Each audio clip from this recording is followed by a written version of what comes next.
प्रेम का स्वरूप क्या है? सहा गया।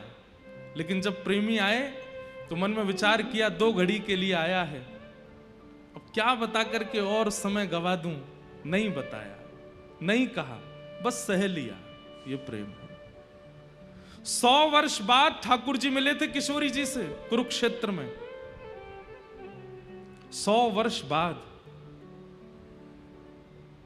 ठाकुर जी द्वार पर खड़े हैं, भीतर नहीं जा रहे शिविर में। पता है कि यहां किशोरी जी बैठी हैं। और क्यों नहीं जा रहे हैं? ठाकुर जी को यह है कि कितनी शिकायतें होंगी मुझसे, कितने अपराध मैंने किए हैं। परसों की कह के गया, बरसों तक नहीं आया। आज 100 साल बाद किशोरी जी के सामने किस मुंह से जाऊंगा मैं?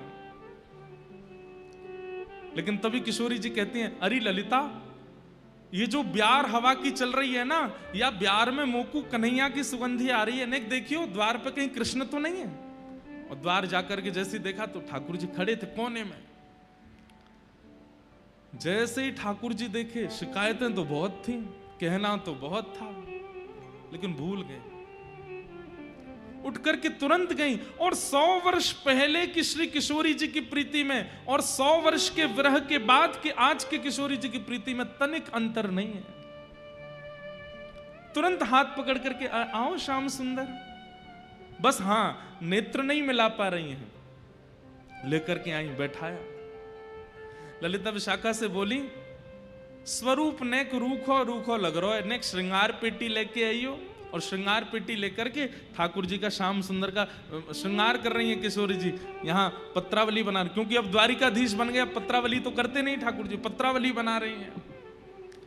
मुकुट पे मोर पिच्छ धारण कर रही हैं, घुंघराले केशों को समेट करके सुंदर यहाँ पर एक जूड़ा जैसा बना रही हैं। पीतांबरी पहना रही हैं, इत्र लगा रही हैं, यहाँ पर कुछ जावक के चिन्ह बना रही हैं और कह रही हैं, हे श्याम सुंदर। ठाकुर जी कहना चाह रहे हैं, श्री जी मुकुट क्षमा। बोले शांत रहो, ये सब बात मत करो। किस बात की क्षमा मांग रहे हो आप? मैंने 100 वर्ष का विरह दिया आपको, 100 वर्ष तक नहीं आया मैं। किशोरी जी बोली, श्याम सुंदर, वास्तव में 100 वर्ष का अंतराल निकल गया, मैं भूल गई थी। जैसे ही आप सन्मुख आए तो ऐसा लगा कि मथुरा जाने से ठीक एक दिन पहले जो हमारी वार्ता हुई थी वो कल ही हुई थी, और उसके बाद आज आ गए हो। बीच का ये समय कहां चला गया मुझे नहीं पता। अब उसकी चिंता मत करो, उसकी चर्चा मत करो, रास करो। और किशोरी जी के साथ रास किया। इसे कहते हैं प्रेम। हम में ऐसा प्रेम नहीं है। कथा में आया प्रिय व्यक्ति, कथा के बाद तुरंत फोन कर देता, यजमान को मेरी बैठने की व्यवस्था नहीं थी, मुझे उठा दिया गया, मेरे लिए यूं हो गया, मेरे पास वैलिड नहीं किए गए, मुझे बाहर निकाल दिया। शिकायतें कितनी है हमारी।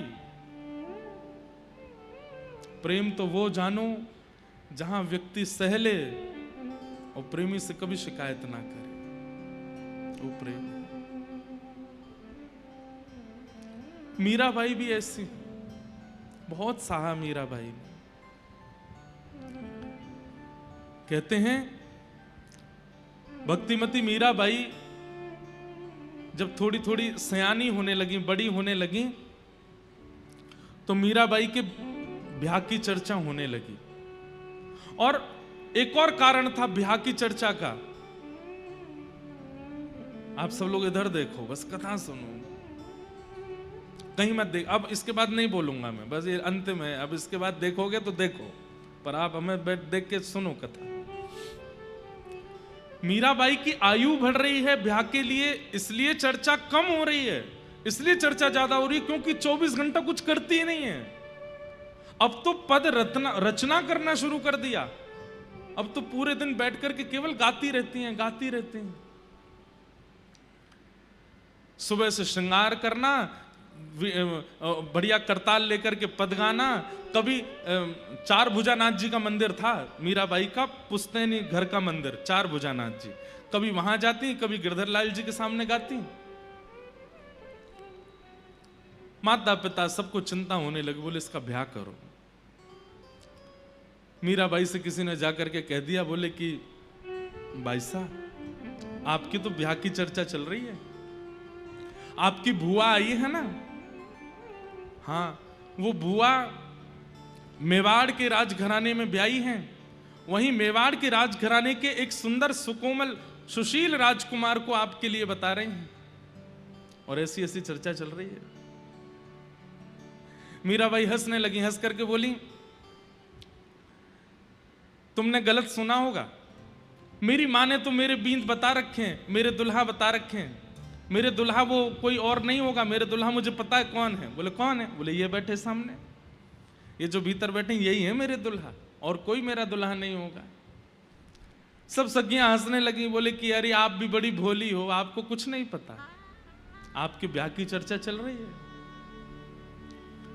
जो मीराबाई को लगा कि ज्यादा ही चर्चा कर रहे हैं ब्याह की, तो बाईसा माता जी के पास गई, पिताजी के पास गई, सबसे जाके बोली, आप लोग ये सब क्या चर्चाएं कर रहे हैं? जिसका पूर्व ही ब्याह निश्चित हो गया हो उसकी अन्य कहीं चर्चा करना अपराध है, पाप है। मां बोली, तेरी कब चर्चा? आपने ही तो बताया था कि ये मेरे बींद हैं। मां बोली, वो तो मैंने ऐसी हंसी में बोल दिया था। मीराबाई बोली, आपकी हंसी थी, मेरे लिए वास्तविकता है वो। मैं उनको वर्ण कर चुकी हूं, मेरे नेत्रों में, मेरे मन में, मेरे बुद्धि में सर्वस्व श्री कृष्ण विराजमान है, अन्य किसी का वर्ण मैं कैसे कर सकती हूं मां? सब लोग सोचते इसकी बचकानी बातें, सुनो ही मत। लेकिन मीराबाई को सबसे ज्यादा अगर उनके परिवार में कोई प्रेम करता है तो वो श्री राव दूधा जी, उनके दादाजी। मीराबाई अपने दादाजी के पास गए, गोद में बैठा लिया मीराबाई को। क्या बात है मीरा, इतना क्यों रो रही है? आप सबको समझाओ ना, सब मेरे ब्याह की बातें करते हैं, सब कहते हैं कि मीरा का ब्याह होगा, वहां होगा, ऐसे होगा। दादाजी मुझे ब्याह नहीं करना, मैं तो गिरधर लाल को अपना प्रियतम मानती हूं, वही मेरे पति हैं। राव दूधा जी ने मीराबाई के रुदन को देख करके वचन दे दिया, जब तक मैं जीवित हूं तेरा ब्याह नहीं होगा, तू चिंता मत कर। लाली, मेरे बाद अगर ये तेरा ब्याह कहीं कर दें तो मैं नहीं कह सकता, लेकिन जब तक मैं जीवित हूं। मीराबाई बोली, आप कहीं नहीं जाएंगे, आप मेरे पास रहेंगे। मेरे दो ही तो हैं, या तो गिरधर लाल मेरे हैं या मेरे दादू मेरे हैं, और कोई मेरा नहीं है। आप मुझे छोड़ के नहीं जाना। राव दूधा जी हंसने लगे, नहीं जाऊंगा। और राव दूधा जी ने पूरे परिवार को बुला करके कह दिया, मैं जब तक जीवित हूं, मेरी श्वास चल रही है, मीरा का ब्याह नहीं होगा। घर परिवार के लोग बोले, पिताजी आप कैसे हैं? अरे घर के बड़े लोग चाहते हैं कि हमारे बच्चों का ब्याह हो, उनका गृहस्थ आश्रम, आप कैसा निर्णय ले रहे हैं कि मीरा का ब्याह नहीं होना चाहिए? राव दूधा जी बोले, क्योंकि मीरा के अंतरंग रूप को तुम अभी जान नहीं पाए हो। वो किस भाव में रहती है, किस स्थिति में रहती है, उसको तुम अभी समझ नहीं पाए हो। मीराबाई प्रसन्न हो गई, बड़ी खुश है। और जब तक राव दूधा जी रहे, मीराबाई का ब्याह हुआ ही नहीं। ऐसा एक, बंधुओं आप लोग नहीं समझेंगे, लेकिन वो लोग जो भक्ति करना चाहते हैं और सब उनको रोकते हैं, लेकिन एक व्यक्ति उनको ऐसा मिल जाता है जिसके आश्रय में वो भक्ति कर पाते हैं। वो व्यक्ति उनके लिए ठाकुर जी से कम नहीं होता, जिसके कारण वो भक्ति कर पाते हैं। कई लोगों को व्यासपीठ से ऐसी उम्मीद होती है। कोई मुझे बोल रहा था, बोले महाराज जी आपको तो बहुत सेलिब्रिटी जैसी फीलिंग आती होगी, इतने लोग आपको पूछते हैं, इतने लोग आपकी फोटोज लेते हैं, आगे पीछे चलते हैं। मैंने कहा नहीं, जिम्मेवारी वाली फीलिंग आती है। क्यों? इतने लोगों ने आशा लगा रखी है हमसे कि हम उनको ठाकुर जी से मिला रहे हैं। हमारी एक भी गतिविधि, हमारी एक भी इच्छा, हमारी एक भी स्थिति उनके चित्त का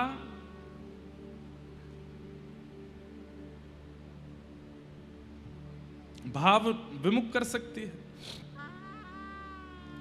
हम सच बताएं, हम खाते भी इसलिए हैं, सोते भी इसलिए हैं, ध्यान भी इसलिए रखते हैं कि कुछ हो नहीं जाए, नहीं तो इतने सारे लोग कथा में नहीं आ पाएंगे, नहीं सुन पाएंगे तो क्या होगा। एक व्यक्ति जब ऐसी आशा उत्पन्न कर देता है, जिसकी बातें, जिसके आश्रय में रहकर के आप भजन कर सकते हैं, वो व्यक्ति ठाकुर जी से कम नहीं लगता लोगों को। आज हमारे वृंदावन के पूज्य श्री प्रेमानंद जी महाराज हैं, आज संत तो अनेक हैं वृंदावन में, और अनेक संतों के मार्गदर्शन से अनेक लोग ठाकुर जी की प्राप्ति कर रहे हैं। पर विशेष रूप से दूर दराज रहने वाले, जो कभी वृंदावन को जानते नहीं थे, प्रियालाल जी का जो भाव नहीं जानते थे, आज उनकी वाणी के आश्रय में भजन कर रहे हैं। ऐसे ही मीराबाई के लिए श्री राव दूधा जी, मीराबाई बड़ी प्रसन्न है कि अब तो मेरे को कोई चिंता की बात नहीं, मेरे दादाजी हैं साथ में। इस बात से तो वो प्रसन्न रहती हैं, लेकिन ठाकुर जी के सामने बैठ करके खूब रोती हैं। क्यों?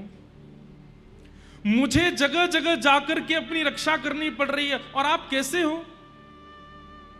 आपकी होने वाली गृहिणी की कहीं और चर्चा चल रही है ब्याह की, और आप बैठे हुए हो। अरे कोई सामान्य संसार का जीव होता और उसका ब्याह पक्का हो गया होता और उसकी गृहिणी की कहीं और चर्चा होती, वो लड़ लेता, पूरे परिवार के सामने आगे खड़ा हो जाता, और आप पूरे दिन ऐसे खड़े रहो। अरे क्यों नहीं आते हो? आकर के क्यों नहीं सबको बताते हो? मीराबाई व्याकुल हो गई। अब उनके चित्त में इच्छा होने लगी कि मैं वृंदावन जाऊं, क्योंकि कन्हैया वहीं बैठते हैं, वहीं बसते हैं। मीराबाई के चिंतन में ठाकुर जी कोई परमात्मा नहीं जो बादलों के ऊपर रहते हैं। मीराबाई के चिंतन में ठाकुर जी भगवान नहीं है।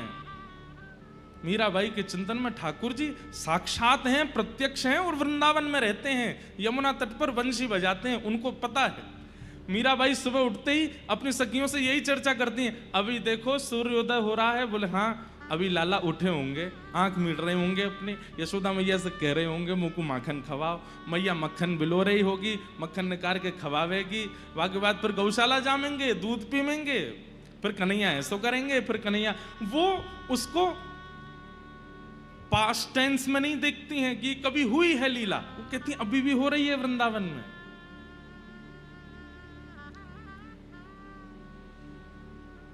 एक संत आए हैं मेड़ता में, मीराबाई चरणों में प्रणाम करते हुए कहती हैं मुझे वृंदावन जाना है, पर मेरी अवस्था इतनी बड़ी नहीं कि मैं वृंदावन जा सकूं। आप कुछ कृपा करो, मैं क्या करूं जिससे मेरा वृंदावन जाने का भाव पूर्ण हो। संत बोले वृंदावन तो ठाकुर जी श्री जी बुलाएंगे तो ही जा सकें। बोले मैं रोज तो कहती हूं पर मुझे बुला नहीं रहे हैं। तब उस संत ने एक युक्ति बताई। बोले मीरा, तुम पत्र लिखा करो, और पत्र लिख करके वृंदावन जाने वाले, तुम्हारे यहां इतने संत आते हैं, कोई ना कोई वृंदावन जाता है, उनके हाथ अपना पत्र भिजवा दिया करो, वृंदावन तुम्हारा पत्र पहुंच जाएगा। आहा, मीराबाई तुरंत पहुंच गई अपने ठाकुर जी के सामने और पत्र लिख रही हैं ठाकुर जी को। आज तक कभी पत्र नहीं लिखा है, केवल बात की है, लेकिन पहली बार पत्र लिख रही हैं मीराबाई। और जैसे ही पत्र लिखने के लिए बैठी हैं, एक के बाद एक खाली पन्नों को फाड़ती जा रही हैं। बस थोड़ी स्याही चलती है, उसके बाद फाड़ देती हैं। किसी ने पूछा इतने पत्र क्यों फाड़ रही हो, कुछ लिखती तो होने। तो किसी ने, मीराबाई ने किसी से कहा सामने बैठ के देख तो मेरी अवस्था। और सामने बैठ करके एक सखी देख रही है, तो मीराबाई की अवस्था क्या, वो जैसे ही पत्र लिखने के लिए कलम उठाती हैं, हाथ कांपने लगते हैं, नेत्रों से अश्रुपात होने लगता है, पूरा शरीर कंपायमान होने लगता है। यह भी प्रेम का स्वरूप है बंधुओं, कि अपने प्रियतम को चित्त में कितना प्रेम है ये बताने का प्रयास तो कर रहे हैं, पर बता नहीं पा रहे हैं। मैं कहा करता हूं कि कोई व्यक्ति अगर आपके सामने ये बोल देता है कि मैं तुमसे इसलिए प्रेम करता हूं, या मेरे प्रेम का कारण ये है, तो वो प्रेम नहीं है।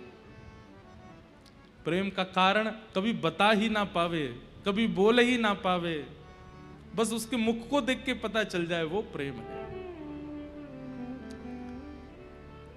बहुत मेरे को इतना प्रिय लगता है ये पद कि मैं बहुत कम गाता हूं कथाओं में, लेकिन मुझे ये सबसे प्रिय पद है। की अवस्था देख करके मिल जाता है, मीरा की स्थिति देख करके मिल जाता है।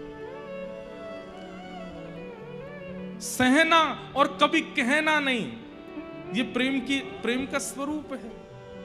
हम आप सब लोग ये नहीं जानते, और कहीं अगर हमने सहा भी और मन में विचार कर लिया कि कहना नहीं है, कहना नहीं है, कहना नहीं है, तो हम रह ही नहीं पाएंगे। हम इतने व्याकुल और इतने विचलित हो जाएंगे कि हमारे मुख से वो बात निकल ही जाएगी। सहना और कुछ ना कहना, ये प्रेम का स्वरूप है। मेरा उद्देश्य आप कहीं प्रताड़ना पे मत ले जाना, कोई और दूसरी चीजों पे मत ले जाना। सहना मतलब विरह, सहना मतलब अपने प्रियतम के, ठाकुर जी की स्मृति में जो विरह होता है उनको सहना, और कभी कहना नहीं, वो प्रेम है। मीराबाई का ऐसा प्रेम। मीरा के प्रभु गिरधर नाथ, मीरा के प्रभु गिरधर नाथ, चरण कमल रखाए, चरण कमल रखाए, पतियां मैं कैसे लिखूं, लिखी ही न जाए, पतियां मैं कैसे लिखूं, लिखी ही। इसी भाव के विषय में यहां पर कहा जा रहा है, इसी को कहते हैं परम धर्म। अहैतुक्य प्रतिहता ययात्मा संप्रषेदते। ठाकुर जी के प्रति ऐसी भक्ति जो अहेतुकी, अहेतुकी मतलब न विच्छिन्न होने वाली, न टूटने वाली, न कभी नष्ट होने वाली, चाहे जैसी परिस्थिति बन जाए, चाहे जैसी स्थिति बन जाए, सदा ठाकुर जी के स्मरण में रहे। वैसी भक्ति है मीराबाई की। सूत जी महाराज भागवत जी में यही सबसे पहला उपदेश देते हैं कि भक्ति का स्वरूप क्या है। एक बार ठाकुर जी अपनाए, उसके बाद चाहे जीवन में जैसी स्थिति आ गई हो, कभी शिकायत नहीं की गई। धर्म स्वनिष्ठितः पुंसाम विश्वक्सेन कथासु यः नोत्पादय दधिरतिं श्रम वही केवलम। कहते हैं ठाकुर जी की मधुर कथा, उसको सुनने में रुचि नहीं है, बाकी ठाकुर जी के संबंधी जितने कार्य हैं सब करने में रुचि है। परिक्रमा करवा लो, दर्शन करवा लो, प्रसाद पवा लो, नाम जप करवा लो, कीर्तन करवा लो, नृत्य करवा लो, गवा लो, लेकिन जैसे कहो कथा सुन लो, कथा नहीं सुनी जाती, नींद आती है, कथा नहीं सुनी जाती, बोर होते हैं, कथा नहीं सुनी जाती, मन नहीं लगता। तो आपके द्वारा किए गए बाकी जितने भी साधन हैं, वो साधन ठाकुर जी को स्वीकार नहीं है। अगर कथा से रति नहीं है, कथा से प्रीति नहीं। एक बात हमारी बहुत ध्यान से सुनिए, कथा नहीं सुनेंगे तो कीर्तन में जो जिसका कीर्तन किया जा रहा है उसकी लीला ही नहीं सुनेंगे तो उसके प्रति भाव कैसे जगेगा। कथा नहीं सुनेंगे तो परिक्रमा करने में भाव कैसे उत्पन्न होगा। कथा क्या है, भाव उत्पत्ति कराती है, और बिना भाव के चाहे आप जितने साधन कर लीजिए, उन साधनों का कोई मोल थोड़ी है, उन साधनों का कोई अभिप्राय थोड़ी है। साधन कर लिए हजार, लेकिन चित्त में भावना नहीं है ठाकुर जी के प्रति, उस साधन का क्या फायदा। साधन की सफलता भाव से है और भाव की पूर्णता कथा से है, इसलिए कथा आवश्यक है। यहां तो ये तक कहते हैं कि आपके द्वारा किए गई एकादशी, आपके द्वारा की गई जितने भी साल भर के व्रत हैं, वो भी ठाकुर जी अस्वीकार कर देते हैं यदि कथा में रति नहीं होती है तो। कथा में रति, सत्संग में रति, भगवान की चर्चा में रति होना बहुत आवश्यक है। रति हो ठाकुर जी के प्रति। धर्म स्वनिष्ठितः पुंसाम विश्वक्सेन कथासु यः नोत्पादये दधिरतिम श्रम एवहि केवलम। ये सब श्रम के समान है। और बहुत अच्छी बात कहते हैं कि धर्मस्य याप वर्गस्य नार्थोऽर्थायोपकल्पते नार्थस्य धर्मयि कान्तस्य कामो लाभाय स्मृतः। धर्म कैसा है? बोले अपवर्ग है। अपवर्ग किसको कहते हैं? जहां पवर्ग ना हो। हिंदी वर्णमाला में शब्द हमने पढ़े पवर्ग, प फ ब भ म, ये पवर्ग शब्द कहलाते हैं। प फ ब भ म। तो प से बना पाप, फ से बना फल, व से बना बंधन, भ से बना भय और म से बना मृत्यु। ध्यान से सुनिएगा, हमारे यहां प यानी कि पाप करने के बाद, और फिर कान पकड़ करके मंदिर जा रहे हैं, ठाकुर जी क्षमा मांग रहे हैं, ठाकुर जी मुझसे अपराध हो गया, आज के बाद मैं खूब भजन करूंगा, खूब, वो प्रायश्चित हो जाएगा उसका, आपका पाप नष्ट हो जाएगा, लेकिन वो प्रेम लक्षणा भक्ति नहीं मानी जाएगी, वो भक्ति नहीं है। आप अपराध करने के बाद ठाकुर जी से क्षमा प्रार्थी होते हुए मंदिर जाते हैं या ब्राह्मणों से अनुष्ठान कराते हैं, वो भक्ति में नहीं गिना जाता है, वो आपके अपराध नाशक के रूप में प्रायश्चित है, उससे भक्ति नहीं गिनी जाती। तो पाप करने के बाद किया गया भजन श्रेष्ठ नहीं माना जाता, वो भजन है ही नहीं। दूसरा शब्द आता है फ, यानी कि फल की प्राप्ति के लिए किया गया भजन। नवरात्रि चल रही हैं, कई लोगों के 9 दिन के व्रत चल रहे हैं, बिल्कुल फलाहार पा रहे हैं, एक समय फलाहार पा रहे हैं, लेकिन 9 दिन बाद देवी मैया के जब सामने अंतिम प्रणाम किया तो उसमें फल मांग लिया कि हे मैया, इन 9 दिनों में हमसे प्रसन्न होकर के आप हमको फलानी फलानी वस्तु दे देना। क्या होगा? वो 9 दिन का जो व्रत है वो फल प्रदान कर देगा, वो भक्ति नहीं माना जाएगा, क्योंकि आपने फल की कामना से व्रत किया। तो पाप, फल, प फ ब, ब यानी कि बंधन युक्त या बंधन मुक्त होने के लिए किया गया भजन। वैसे तो जीवन भर कभी भगवान भजे नहीं, लेकिन अपने किसी मन चाहे से ब्याह करना है, चले गए मंदिर में, पंडित जी आज ही करवाओ, अभी मुहूर्त निकालो, हमारे काल सर्प दोष का निवारण करो, मांगलिक का निवारण करो, ये कर दो, वो कर दो। मतलब किसी को अपनाने के लिए आपको धर्म याद आ जाता है। ऐसा धर्म भी धर्म नहीं माना जाता। पाप, फल, बंधन, प फ ब और फिर 5 चौथा आता है भ। भ यानी भय से किया गया भजन। डर लग रहा है, रात में लाइट चली गई, सब इन्वेटर भी बंद हो गया, भूत पिशाच निकट नहीं आवे, महावीर जब नाम सुनावे, ना से रोग हरे सब पीरा, जपत निरंतर हनुमत वीरा, जय जय जय हनुमान गोसाई कृपा करो गुरुदेव की नाई। फ्लाइट में टर्बुलेंस हो रहा है, जय हो श्री गुरु चरण सरोज रज निज गुरु सदा जरूर गुरु, हे भगवान बचाओ आज। भय से किया गया भजन। अच्छा, ये तो हुआ कि आपको भय लगा और आपने भजन किया। एक और होता है माता पिता जबरदस्ती करवा रहे, बोले करेगा कैसे, नहीं बैठ के करना पड़ेगा, नहीं करेगा तो ये। हमारे घर में तो नियम था पहले, अब तो नहीं है, पर हम जब छोटे थे सब बच्चे घर के, तो हमारे यहाँ था शाम का भोजन नहीं मिलेगा अगर कोई कीर्तन नहीं करेगा। तो सब बच्चे बैठ के कीर्तन करते थे, लेके महाराज मंजीरा बजा रहे हैं, जोर जोर से ढोलक बजा रहे हैं। वो मंजीरा ढोलक ठाकुर जी को नहीं सुनाई, माँ को सुनाई देना चाहिए कि हाँ कीर्तन कर रहे हैं। अब जाके समझ में आया कि भय से किया गया भजन ठाकुर जी को स्वीकार नहीं होता। तो प फ ब भ, पाप, फल, बंधन, भय, और अंतिम शब्द आया म, यानी कि मृत्यु। मृत्यु समीप आने पर भगवान का भजन, या फिर कई बार ऐसा होता है कि हमारे घर का कोई व्यक्ति मरणासन अवस्था में है और फिर हम उसके लिए पाठ करा रहे हैं, ब्राह्मण जी बैठा रहे हैं, ये करवा रहे हैं, वो करवा रहे हैं, अनुष्ठान करवा रहे हैं, उसके सामने राधा राधा मंत्र चला दिया, चलता रहे, सुनता रहे, सुनता रहे। क्यों? प्राण निकलने वाले हैं, कुछ ही दिन बचे हैं।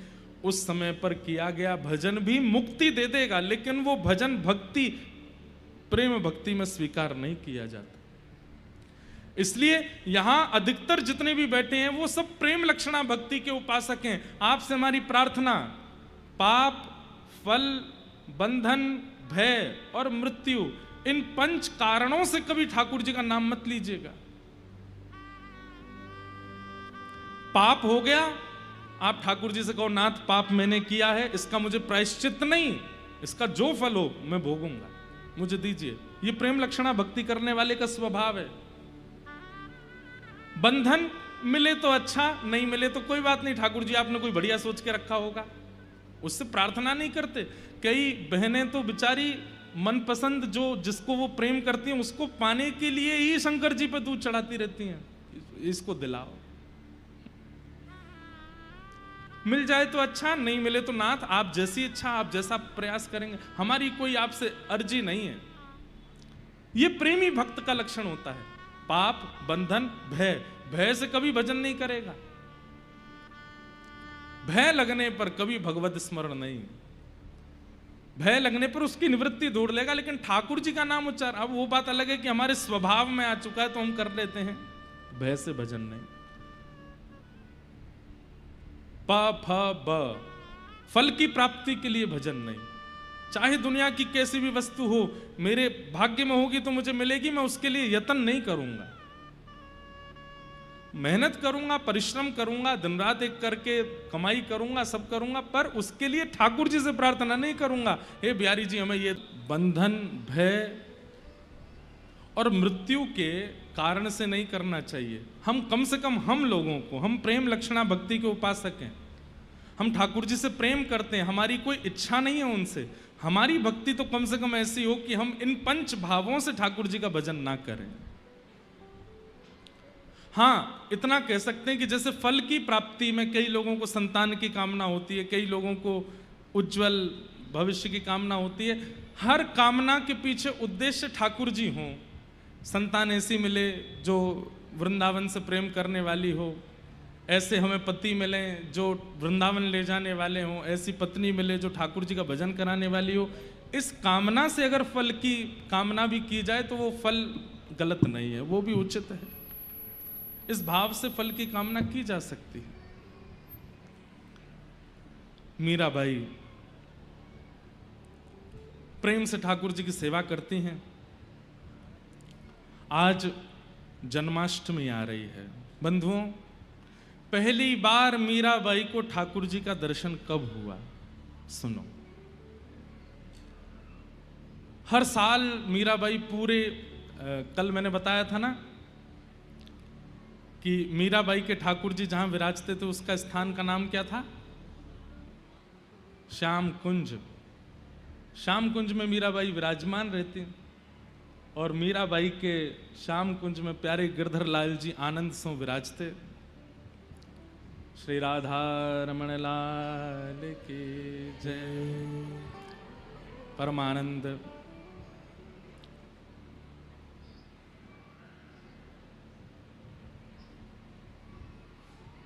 विराज।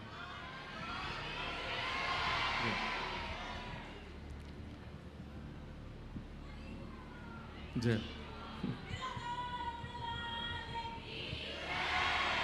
परमानंद प्यारे श्री राधा रमण लाल नित्य कृपा कर रहे हैं। कल भी श्री राधा रमण लाल जी की कृपा हुई। आचार्य चरण श्री गोस्वामी जी महाराज पधारे, और आज हमारी तो भाभी हैं, पूज्या भाभी माँ पधारी हैं, बहुत बहुत अभिनंदन। और हम स्वागत क्यों करें, चंडीगढ़ तो आपका है, आप हमारो स्वागत करो।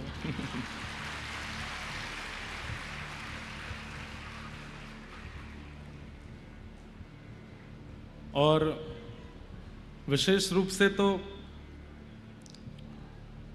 महाराज जी हमारे बड़े भैया के समान हैं, बड़े भैया ही हैं। तो भैया की ससुराल के संग संग छोटे वारी इनकी ससुराल है जाए। तो उस नाते से तो चंडीगढ़ में हमारा आतिथ्य होना चाहिए, स्वागत होना चाहिए।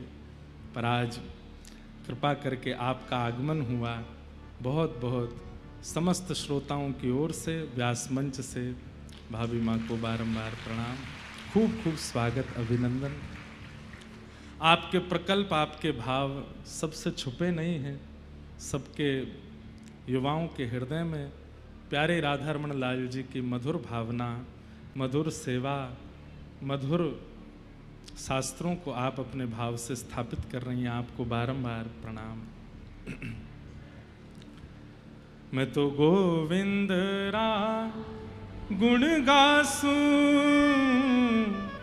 राणा जी रूठे तो मने काय करसे।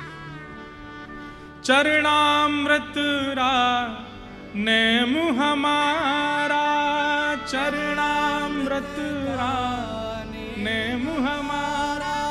मैं तो नित उठ दर्शन जासूं, मैं तो नित उठ दर्शन जासूं।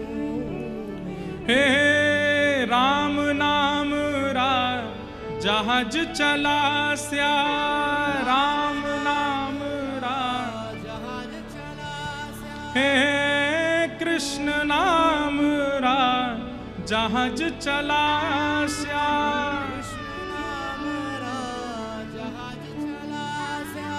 मैं तो भव सागर तर जासूं, मैं तो भव सागर तर जासूं।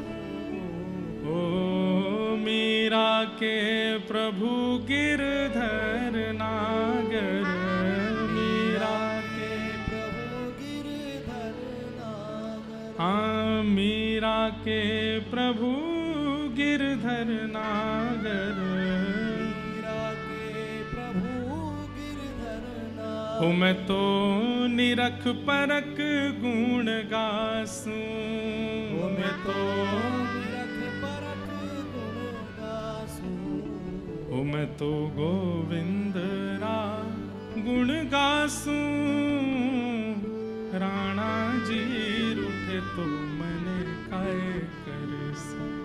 मैं तो गोविंद रा निर्भयी हैं मीराबाई। तो जन्माष्टमी का दिन था और मीराबाई 10 साल से जन्माष्टमी मनाती आ रही हैं। खूब प्रेम से मंदिर सजाती हैं, खूब अपना श्रृंगार करती हैं, लाल जी की जैसे विधि से पूजा सेवा होनी चाहिए सब करती हैं। लेकिन आज बाईसा सुबह से बहुत परेशान है, रूठी हुई हैं। तो सखियों ने पूछा कि आप इतनी निराश क्यों हैं, आप तो जन्माष्टमी का उत्सव इतने आनंद से मनाती हो, आज क्या हुआ? तो मीराबाई कहती हैं, हमेशा मैं ही मनाती रहूं, ये तो कभी आते नहीं, ये तो कभी आते नहीं है। अरे जब इतनी सजावट हम करते हैं, इतना प्रेम से हम श्रृंगार करते हैं, इतने भाव से हम सब व्यवस्था करते हैं, ये क्यों नहीं आते हैं? इनको भी तो आना चाहिए। तो किसी सखी ने कह दिया, आज पता नहीं क्यों मन में ऐसा लग रहा है भाई साहब, आज ये आएंगे, आज ये आएंगे। तो बाईसा का स्वभाव ऐसा है। और बंधुओं, हर प्रेम लक्षण भक्ति वाले का ऐसा स्वभाव हो जाता है, उसको किसी के द्वारा कहे गए शब्दों में छल कपट झूठ का अनुभव नहीं रहता। समझ रहे हैं? हमारी इतना सीधा हो जाता है प्रेम उपासी कि कोई व्यक्ति कुछ कह दे, उसको ये नहीं पता चलता कि ये छल में बोल रहा है, ये कपट कर रहा है या झूठ बोल रहा है। आप कहेंगे महाराज जी इससे अच्छा तो फिर प्रेम उपासक बनना ही नहीं चाहिए व्यक्ति को। जब उसको छल कपट और झूठ का ही पता नहीं चलता तो कोई भी छल करेगा, कोई भी कपट करेगा, कोई भी उसको झूठ बोल के बहला फुसला के उसके साथ कुछ भी गलत कर सकता है। हमारी बात सुनिएगा, व्यक्ति जब प्रेम मार्गी हो जाता है, प्रेम भक्ति पथिक का उपासक हो जाता है, तो उसके चित्त में स्वाभाविक दीनता आ जाती है। वो इतना सरल सहज हो जाता है कि कोई कुछ भी कह दे वो सब मान लेता है।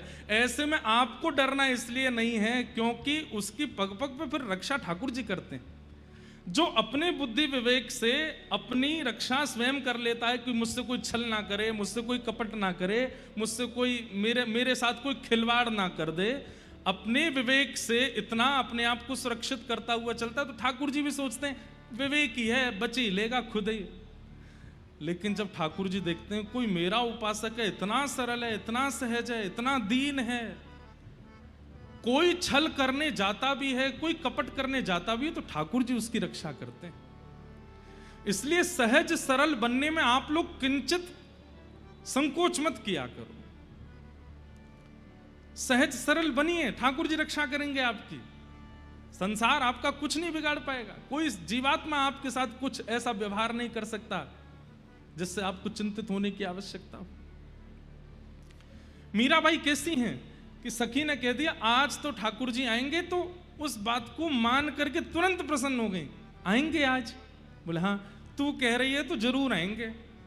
जबकि वो रोज ही कहती है, वो कल भी कह रही थी कि आज ठाकुर जी आएंगे। मीराबाई कल भी मान गई थी, परसों भी कहा था उसने कि आज आएंगे ठाकुर जी। मीराबाई परसों भी मान गई थी, और रोज उसकी बात सुनकर के रोज श्रृंगार करती हैं अपना, आज ठाकुर जी आएंगे। अरे उसने कहा था आज ठाकुर जी आएंगे, दिया जलाओ, सुंदर सजावट करो, फूल लड़ लगाओ, ऐसे करो ऐसे करो। उसने कहा था ठाकुर जी आएंगे, और रात में जब सो जाती हैं तो भूल जाती हैं, सुबह उठ करके फिर पूछती हैं नहीं आए ना। सखी आके फिर से आज पक्का आएंगे। अच्छा आज आएंगे, अच्छा ला नए वस्त्र लेके मैं पहन लूं, तैयार हो जाऊं, ठाकुर जी आएंगे। कैसा सरल स्वभाव है उनका। वो ये भी नहीं कहती कि तूने कल झूठ बोला, कल भी कहा था कि आएंगे कल तो नहीं आए थे। प्रेम लक्षण भक्ति वाले का स्वभाव हो जाता है कि उसके स्वभाव व्यवहार में अत्यंत सरलताशीलता आ जाती है। आज जन्माष्टमी है और मीराबाई सुबह से उदास बैठी हैं, बोले हर बार हम ही बुलाते हैं, हम ही उत्सव मनाते हैं, आते तो है नहीं। और सखी ने कह दिया आज आएंगे। जैसे ही सुना आज आएंगे, सुन माँ के पास जा और माँ से बढ़िया वाली पोशाक लेके आ, और बाबूसा के पास जा, बाबूसा ने मेरे लिए बहुत सुंदर सुंदर आभूषण बनवाए हैं, मैंने कभी पहने नहीं, आज पहनूंगी, लेके आ। तूने कहा ना ठाकुर जी आएंगे। सुंदर श्रृंगार कर रही हैं, सुंदर सजा रही हैं स्वयं को, आज आएंगे। नृत्य कर रही हैं, गा रही हैं, खूब आनंद कर रही हैं, झूम रही हैं, और रोज जाती हैं, सबको निमंत्रण देके आती हैं कि आज मेरे गिरधर लाल जी के आंगन में जरूर आना। क्यों? ठाकुर जी आएंगे। सब लोग कहते हैं मीरा तू तो रोज कहती है। बोले मैं रोज कहती हूं, पर उसने आज ही कहा है, जबकि वो भी रोज ही कहती है। लेकिन ये स्वभाव बन गया है उनका, इतनी सरल है। राव दूधा जी के पास गई, जाकर के बोली बाबूसा आज जन्माष्टमी है। बोले जन्माष्टमी, चल पहले 2 पद सुना दे। श्री चतुर्भुज भगवान के सामने 2 पद सुना, वहां जाके 2 पद गाए, और 2 पद में सब लोग नृत्य करने लगे।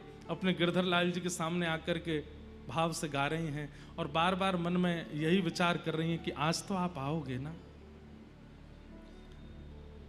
करते करते प्रतीक्षा, जैसे ही रात्रि की मध्याह्न रात्रि हुई, और मध्याह्न रात्रि होते ही जैसे ही घंटे घड़ियाल शंख बजने लगे, ठाकुर जी के जन्मोत्सव की जैसे ही जय जयकार हुई, बाल कृष्ण लाल की जय, कृष्ण कन्हैया लाल की जय।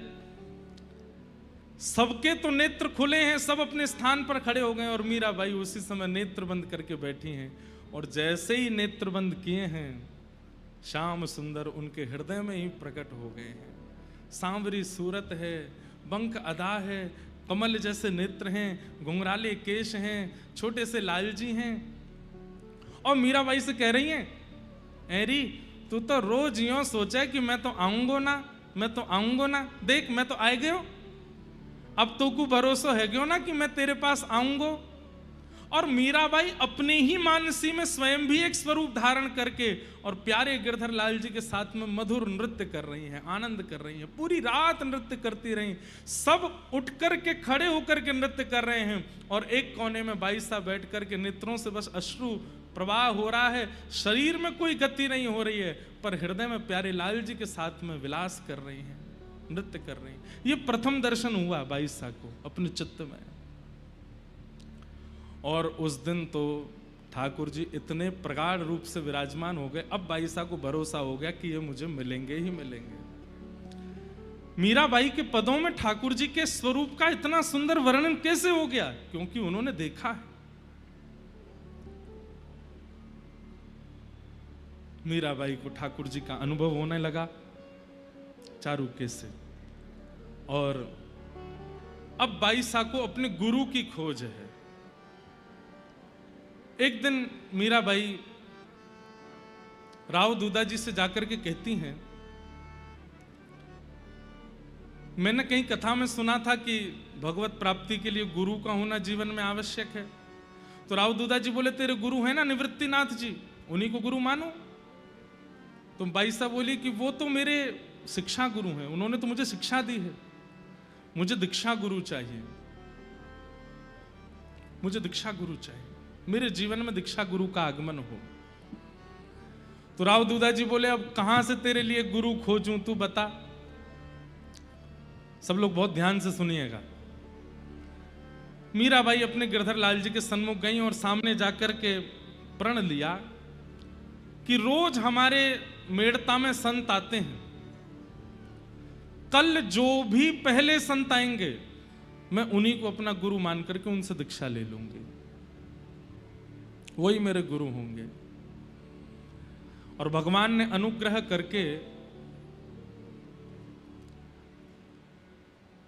ऐसा कहते हैं कि बाईसा को रात्रि में स्वप्न आया और स्वप्न में ठाकुर जी महाभारत युद्ध में विराट रूप धारण करके अर्जुन को पूरा अपना रूप दिखाते हैं। सब ऐसा बाईसा को नित्य लीलाएं दिखती थी अपने स्वप्न में। और उसमें ठाकुर जी कह रहे हैं, कृष्णम वंदे जगत गुरुम, मैं पूरे विश्व का जगत गुरु हूं, मुझसे बड़ा गुरु कोई नहीं है। सुबह उठते ही मीराबाई हंसने लगी, बोले, लाला स्वप्न में आकर के मेरे गुरु छीन रहे हो, ऐसे बता रहे हो कि मुझे ये गुरु मान ले, लेकिन आप तो मेरे पति हो, आप तो मेरे प्रियतम हो, प्रियतम को मैं गुरु कैसे मानूं? वैसे तो प्रियतम गुरु है, पति गुरु ही है, लेकिन नहीं, मुझे आपकी प्राप्ति के लिए अन्य गुरु की आवश्यकता है। अब जो भी हमारे नगर में आएंगे मैं उनको गुरु मानूंगी। और उसी समय रैदास जी का आगमन हुआ। प्रथम संत के रूप में मेड़ता में रैदास जी आए। रैदास जी खबर जैसी पड़ी, मीराबाई गई, चरणों में प्रणाम किया, लेकर के राव दूधा जी उनको आए और मीराबाई ने कहा कि आप मुझे अब दीक्षा प्रदान करो। रैदास जी बोले, दीक्षा का ऐसा कोई क्रम तो मैंने कभी किया नहीं, लेकिन तुम्हारा संकल्प था कि जो पहले संत आएंगे उनसे मैं दीक्षा लूंगी। तो इस भाव से उन्होंने अपने गले की माला उतार करके बाईसा को पहना दी और एक तारा दे दिया। एक तारा जो मीराबाई बजाती हैं, जो अनेक रूपों में स्वरूपों में दिखता है, और वो एक तारा दे दिया। बोले, ये तुम्हारी माला है मेरी तरफ से, इस पर केवल तुम ठाकुर जी का भजन करना। देव दत्ताम मिमाम वीणाम स्वर ब्रह्म विभूषिताम मूर्छयित्वा हरि कथाम गायमानश्चराम्य हम। बंधुओं, वीणा या तो ठाकुर जी ने नारद जी को दी है या रैदास जी ने मीराबाई को दी है। एक तारा दे दिया। अब तो मीराबाई को ऐसा साधन मिल गया, पूरे दिन उस एक तारे को बजाती हैं, ठाकुर जी के सामने मधुर मधुर कीर्तन गाती हैं, खूब भाव से नृत्य करती हैं। वहां पर रैदास जी ने एक पद भी गाया और उस पद में मीराबाई खूब नाची। तब से मीराबाई वो एक तारा लेकर के रहने लगी। अब वह घड़ी आई जिस घड़ी को मीराबाई कभी नहीं चाहती थी कि उनके जीवन में आवे। क्या? श्री राव दूधा जी की मृत्यु।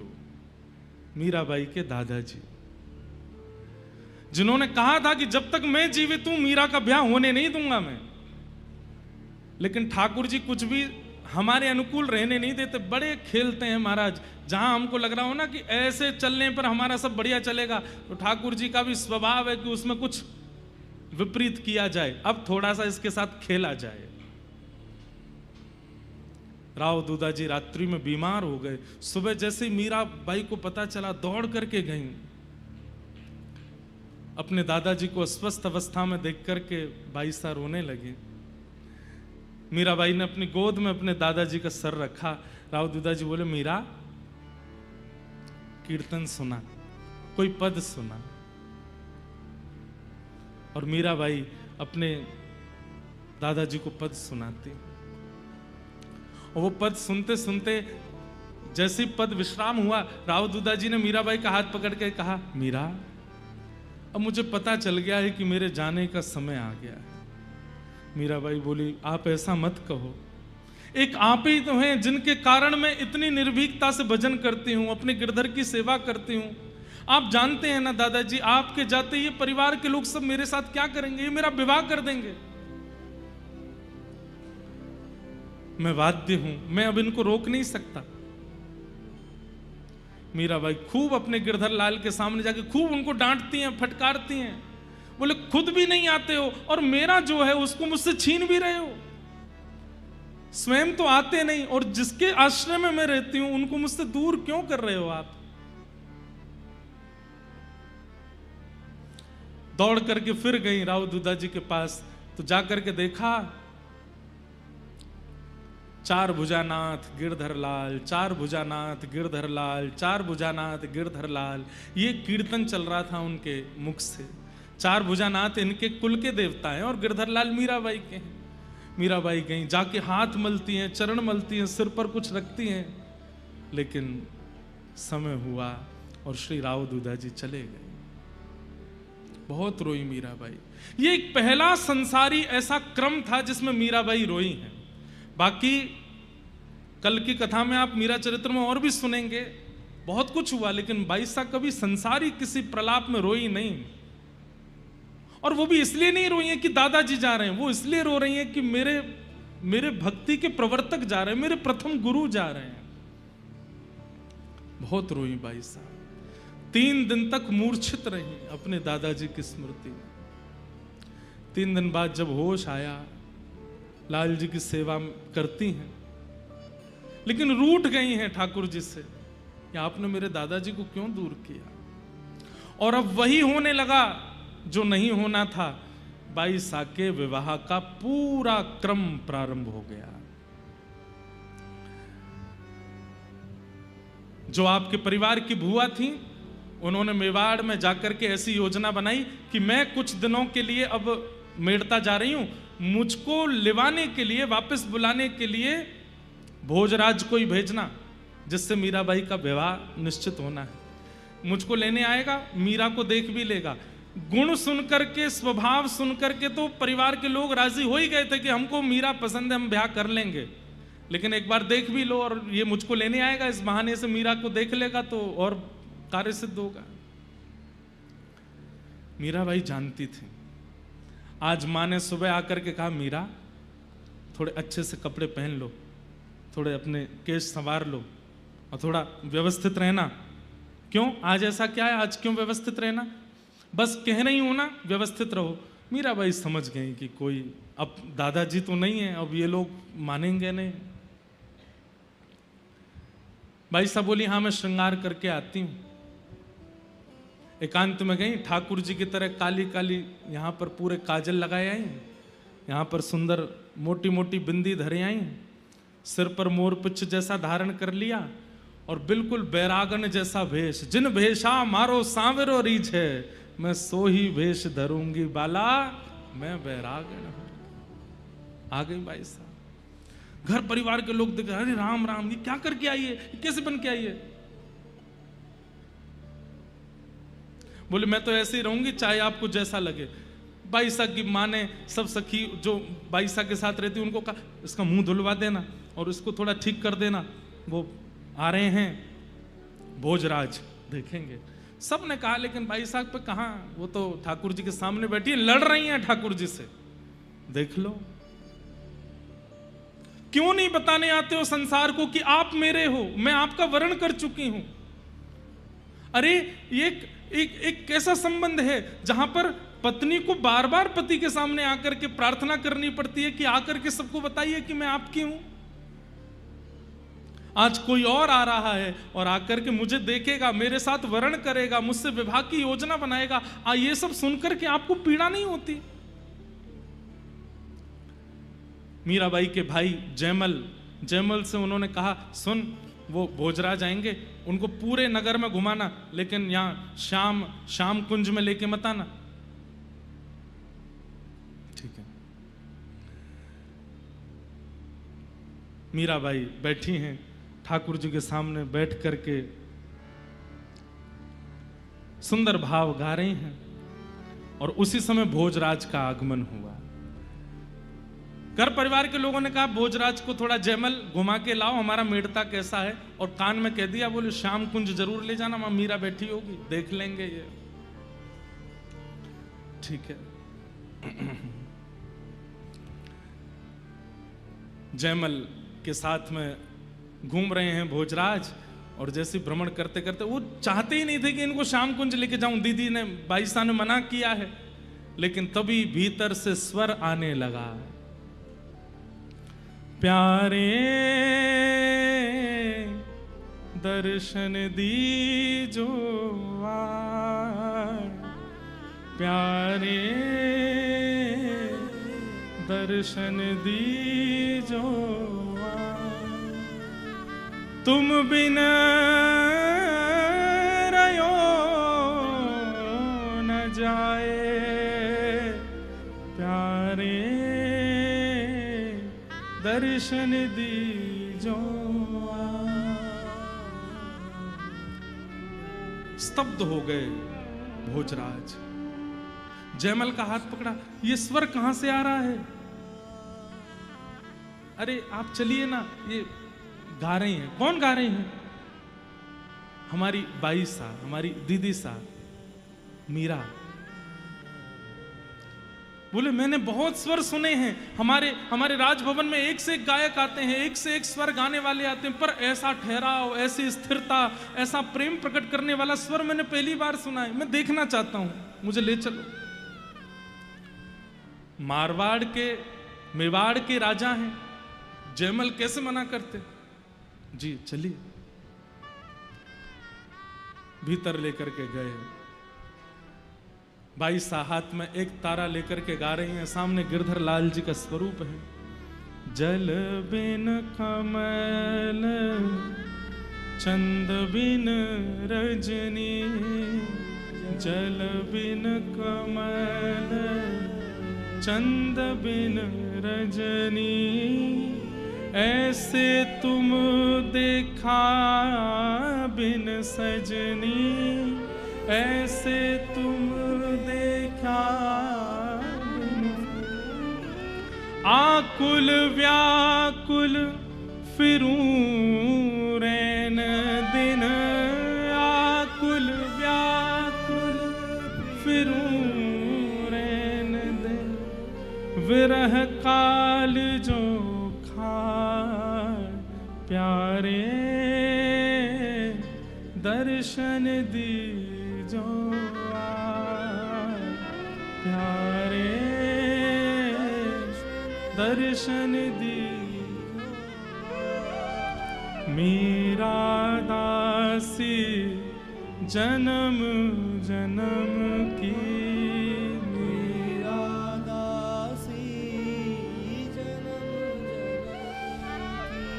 मीरा दासी जन्म जन्म की, मीरा दासी जन्म जन्म।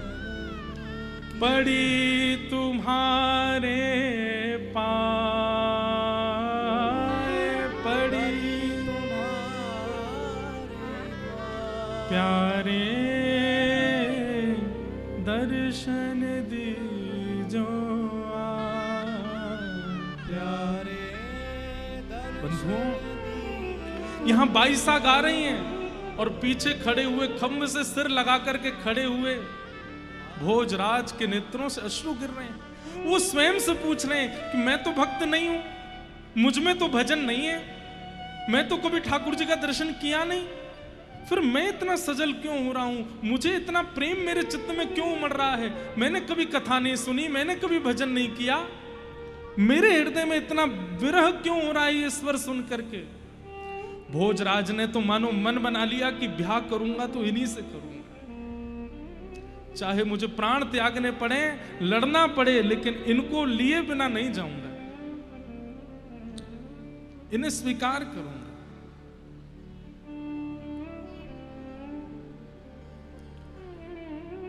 श्री राधा रमण लाल जी के परम सेवायत पूज्य गोस्वामी जी महाराज पधारे हैं। श्री राधा रमण लाल जी के परम सेवायत श्री मनमाध्व गौड़ेश्वर वैष्णवाचार्य श्री कार्तिक गोस्वामी जी महाराज पधारे हैं। महाराज जी को बारंबार प्रणाम, बारंबार वंदन।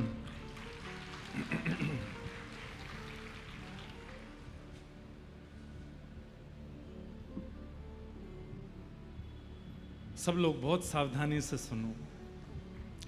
मैं इस प्रसंग में प्रवेश बहुत मुश्किल से कर पाया हूं, अब मैं निकल नहीं पा रहा हूं, इसलिए सुनिए। मेरा चरित्र गत वर्ष का मैंने वचन दिया था कि सुनाऊंगा भागवत जी में, तो इसलिए वो भी पूरा करना है, सुन लीजिए। भोजराज पीछे खड़े हैं और नेत्रों से अविरल इतना रोना ठाकुर जी के लिए कभी किया ही नहीं था, कभी रोए ही नहीं है वो आज स्वयं से पूछ रहे हैं कि ऐसा मेरे साथ क्या हो गया है कि मैं इनका स्वर सुन रहा हूं और मुझे रोना आ रहा है। कहां मीराबाई चाहती थी कि वो मेरी भावना देख करके, मेरा भजन देख करके, मेरा स्वरूप देख करके वो भले मुझे छोड़ दें कि मैं तो उनके लायक ही नहीं हूं, लेकिन भोजराज उनका चित्त भी पवित्र था। उन्होंने तो और मन बना लिया, बोले ब्याह करूंगा तो इन्हीं से करूंगा, अब तो चाहे जो हो जाए मैं इनका त्याग नहीं कर सकता। भाई साहब ने जैसे ही पद पूर्ण किया, पीछे से रुदन की सिसकानी की आवाज जब आई तो भाई साहब ने टेढ़ी नजर करके देखा, वो तो मुंह पे काजल लगा के बैठी थी, पूरा मुंह काजल से पोत के बैठी थी। जयमल कौन है? मेवाड़ के राजा भोजराज। मीराबाई ने कहा इधर आ, मैंने तुझसे मना किया था ना मत लेके आना, क्यों लेके आया? बोले मैं नहीं ला रहा था, आप इतने भाव से गा रही थी, उनको स्वर सुनाई दे गया तो फिर लाना पड़ा मुझको, अब मैं मना कैसे करूं? बोले अब हो गए दर्शन, ले जाएं इनको यहां से, मुझे नहीं मिलना किसी से, मुझे नहीं देखना किसी को। अब मैं कैसे कहूं उनसे, वो हमसे बहुत बड़े राजा हैं दीदी, मैं कैसे कह सकता हूं उनको कि आप जाओ? अब जब तक खड़े रहेंगे।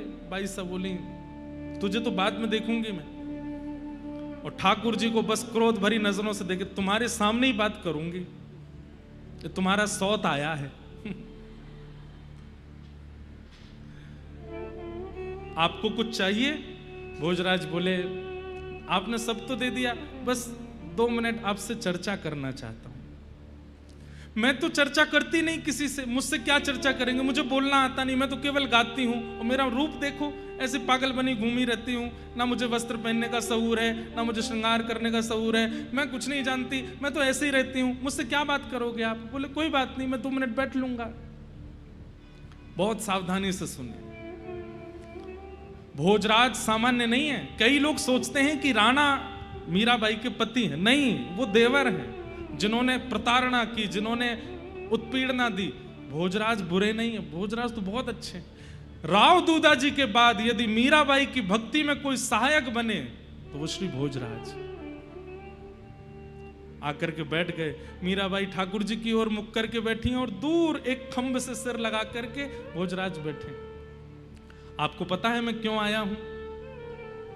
मीराबाई बोली मुझे सब पता है, लेकिन मैं आपसे एक बात कह दूं, मैं लाग लपेट करके कोई बात नहीं करूंगी, मुझे कोई और बात करना आता भी नहीं। मैं स्पष्ट आपको बता दूं, आपके साथ छल हो रहा है। भोजराज बोले कैसा छल? बोले एक पूर्व से ब्याहित कन्या से आपका ब्याह कराया जा रहा है। भोजराज बोले मतलब? मेरा ब्याह हो चुका है, मैं विवाहिता हूं। और मीराबाई ऐसे केश रखती कि उनकी मांग का सिंदूर दिखे ना, तुरंत वो केश हटा करके अपना सिंदूर दिखाया, देखो मेरा ब्याह हो चुका है। किससे हुआ आपका ब्याह? मोर मुकुट पीतांबर सोहे, गलवे जंती मां।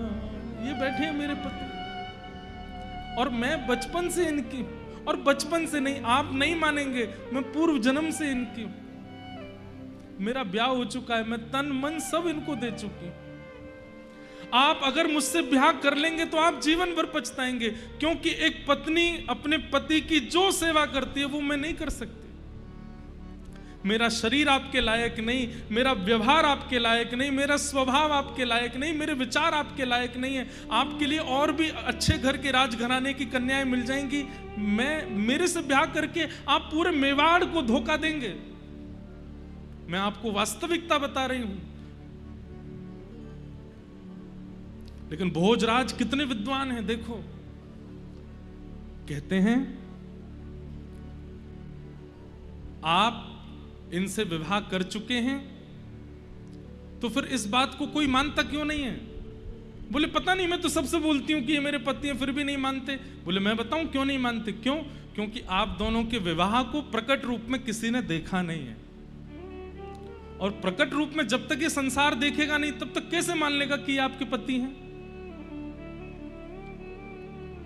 मीराबाई ठाकुर जी की ओर देखने लगी, और सुनवा लो मुझे, हो जाओ प्रकट। अभी भी कह रही हूं, मुझसे ब्याह करने के लिए आप प्रकट नहीं हो सकते। उसने दे दिया ताना मुझको।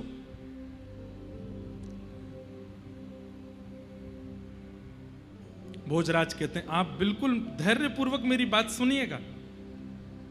मुझे आपसे विवाह आपके रूप के लिए नहीं करना, मुझे आपसे विवाह एक पति की इच्छाओं की पूर्ति के लिए नहीं करना। मेरे विवाह का कारण तो जान लीजिए कि मुझे आपसे विवाह क्यों करना है। भाई साहब बोली, मुझे सुना ही नहीं जा रहा है ये बात, मैं पूर्व से विवाहित हूं, आप मुझसे विवाह क्यों करेंगे? बोले मेरी बात तो सुनिए। जैसे अप्रकट रूप में आपने ठाकुर जी से ब्याह कर लिया, किसी को पता नहीं चला, लेकिन आपका विवाह संबंध है ना ठाकुर जी से? बोले हाँ है। ऐसे ही प्रकट रूप में, एक नाट्य रूप में मेरे साथ विवाह कर लिया, सबको लगेगा कि आप ठाकुर जी, आपका मुझसे ब्याह हो गया, पर अंतरंग रूप से मैं आपको कभी परेशान नहीं करूंगा, आप इन्हीं की रहोगे। बाह्य रूप से सबको लगेगा कि आपका ब्याह मुझसे हो गया है, पर अंतरंग रूप से मैं जानता हूं कि आप पर मेरा कोई अधिकार नहीं है, आप पर अधिकार तो इन्हीं का ही है। मीराबाई बोली आपको मुझसे ब्याह करना क्यों है? अरे आप इतने बड़े राजकुल के राजकुमार हैं, कोई धनवान, संपत्तिवान, रूपवान कन्या से ब्याह कर लीजिए, मैं किसी काम की नहीं हूं, आपको ब्याह करना क्यों है? अगर आप मना कर देंगे जाकर के कि मुझे लड़की पसंद नहीं है, तो कोई जबरदस्ती ब्याह थोड़ी करा देगा। भोजराज जी जो यहां बात कहते हैं, उस बात पर मीराबाई ने भी हामी कर दी। भोजराज कहते हैं मेवाड़ की भूमि राजाओं के लिए जानी जाती है,